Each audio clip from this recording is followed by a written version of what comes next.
4.15 প্রশ্নকারী ডন। তাহলে আপনি কি আমাদের নিরাময়ের অনুশীলন বা হিলিং প্র্যাকটিস শেখাতে পারবেন? আমিরা, হ্যাঁ, এটি সম্ভব।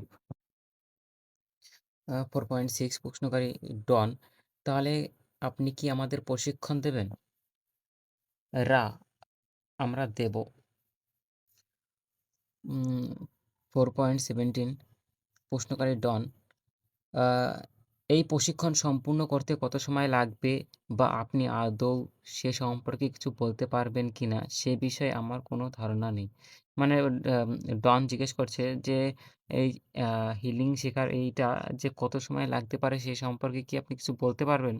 বা আমি এটাও বুঝতে পারছি না যে আপনি কতটা সময় কি বলতে পারবেন কিনা? উম তো আপনি কি আমাকে এই প্রশিক্ষণ কর্মসূচির একটি সংক্ষিপ্ত সারসংক্ষেপ দিতে পারেন? মানে আপনি কি এটা একটা ছোটখাটো লিস্ট দিতে পারেন যে কি থাকবে এখানে বা কি শিখতে হবে? এই মুহূর্তে আমি আশা করি এ আ কি প্রশ্ন করা উচিত সেটাও জানি না। মানে এই মুহূর্তে আমি জানি না যে কি প্রশ্ন আপনাকে করা উচিত। তাই আশা করছি এই প্রশ্নটি অর্থবহ হবে। উম তাই আশা করছি আমি এই প্রশ্নটা ঠিকঠাক আমিরা আম তোমার তথ্য জানার অনুরোধটি আমরা বিবেচনা করছি। মানে তোমার যে এই তো হিলিংটা জানতে চাচ্ছ এর সঙ্গে আমরা আ বিবেচনা বা ভেবেচিন্তে দেখেছি। কারণ যেমন তুমি বলেছ একজন নিরাময়কারীকে বা একজন হিলারকে প্রশিক্ষণ দেওয়ার জন্য ধারাবাহিকভাবে ব্যবহার করা যায়। এমন অনেক শব্দকম্পনের সমষ্টি রয়েছে বা ভাইব্রেটরি সাউন্ড কমপ্লেক্স আছে। মানে বলছি একজন হিলারকে শেখানোর জন্য ধারাবাহিক নানান ধরনের কম্পনের আর রা সৃষ্টি বা কম্পন আছে। তবে একটি সংক্ষিপ্ত সারসংক্ষেপ দিয়ে শুরু করাটাই উপযুক্ত হবে। মানে তাইলে একটা ছোট জিনিস দিয়ে শুরু করলেই ভালো হয়। যাতে তুমি বুঝতে পারো এই প্রশিক্ষণে কি অন্তর্ভুক্ত থাকবে। যাতে তোমরা বুঝতে পারো এই প্রশিক্ষণে কি আ গ থাকবে। প্রথমত মনকে অবশ্যই নিজেকে জানতে হবে।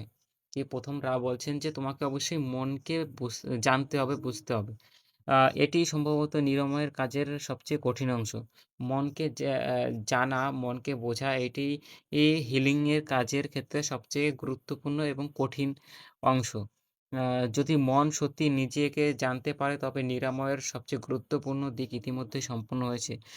বলছেন যে মন যদি নিজেকে জানতে পারে তাহলে তুমি ১ম কঠিন যে ধাপটা সেটা তুমি পার করে এসছো। কারণ চেতনা বা কনশাসনেস হলো ল অফ ওয়ান এর একটি ক্ষুদ্রতম প্রতিফলন। বলছে চেতনা হলো ল অফ ওয়ান এর একটি ক্ষুদ্রতম প্রতিফলন বা চেতনা হলো ল অফ ওয়ান এর একটা ছোট অংশ। আ উম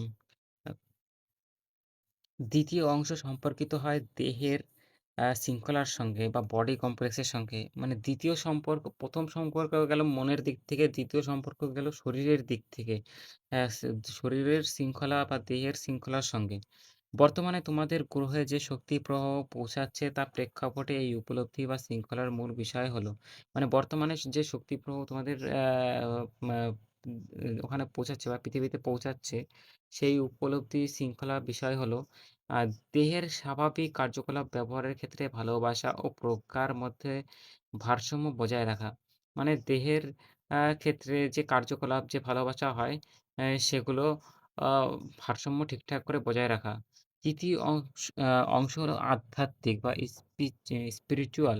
উম এই স্তরে ১ম দুটি শৃঙ্খলা অর্থাৎ মন ও দেহের শৃঙ্খলা। বলছে যে এই স্তরে কি করতে হবে যে আধ্যাত্মিক যে স্তর যা ৩য় স্তর সেখানে মন ও দেহের শৃঙ্খলা একত্রিত হয় বুদ্ধিমান অসীমের সঙ্গে সংযোগ স্থাপনের মাধ্যমে। বলছে যে ৩য় স্তরে ১ম স্তরে আমরা মনকে বুঝবো, ২য় স্তরে আমরা দেহকে বুঝবো এবং ৩য় স্তরে যেখানে আধ্যাত্মিক স্তর সেখানে গিয়ে আমরা মন এবং দেহের শৃঙ্খলা অসীম বুদ্ধিমত্তার সঙ্গে স্থাপনে এক হয়ে যাবে। প্রশ্নকারী ডন 4.18 আ উম আমি মনে করি ১ম ধাপটি মনের শৃঙ্খলা বা সম্পূর্ণ করার বিষয়ে আমার অন্তত কিছুটা ধারণা হয়েছে।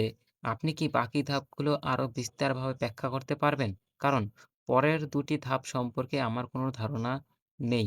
বলছে যে আমি ১ম ধাপটা যেটা মনকে বোঝা এইটা ধাপটা কিছুটা বুঝতে পেরেছি, বিস্তারিত বুঝতে পেরেছি। কিন্তু বাকি যে ধাপগুলো সম্পর্কে আমি ততটা বুঝি নাই। তো আপনি যদি আমাকে একটু হেল্প করেন বুঝতে।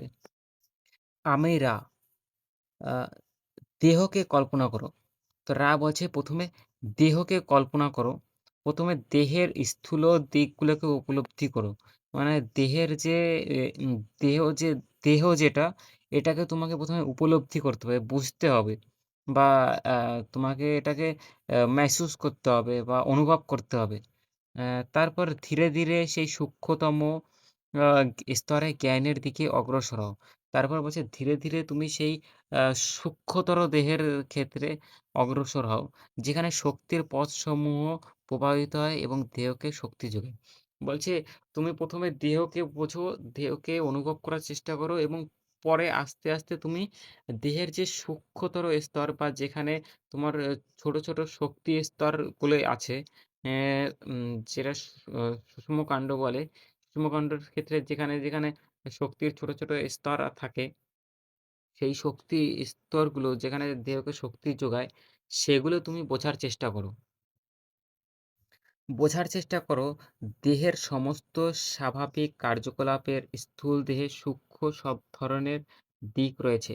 বলছে তো তোমরা বোঝার চেষ্টা করো যে দেহের যে স্বাভাবিক কার্যকলাপ বা স্থূল দেহ তার সব ধরনের দিক আছে। এটা তোমাকে বুঝতে হবে ঠিকঠাক করে। এবং এই সবকিছু এমন এক উচ্চতর অবস্থায় রূপান্তরিত করা যায়, যাকে তোমরা পবিত্র আচার বলতে পারো। হচ্ছে যে এইগুলো সবকিছুকে এমনভাবে রূপান্তরিত করা যায়, যেটা তোমাকে পবিত্র আচার বলে মনে হয়। এটি ২য় অংশের একটি সংক্ষিপ্ত ব্যাখ্যা। এবার ৩য় অংশ সম্পর্কে বলি। একটি চুম্বক কল্পনা করো, একটি চুম্বকের ২ টি মেরু থাকে। বলছি একটা চুম্বক কল্পনা করো যেখানে ২ টি মেরু থাকে চুম্বকের।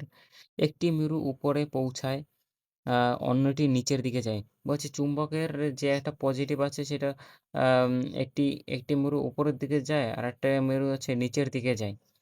আত্মা স্পিরিটের কাজ হলো মন দেহের শক্তি ঊর্ধ্বমুখী আকাঙ্ক্ষাকে এবং অসীম বুদ্ধিমত্তার উপর থেকে নেমে আসা শক্তি প্রবাহকে মানে হচ্ছে মন দেহের যে শক্তি সেটা কি আ ঊর্ধ্বমুখী বা সেটা উপরের দিকে যায় এবং অসীম বুদ্ধিমত্তার যে শক্তির প্রবাহ সেটা উপর থেকে নিচের দিকে আসে।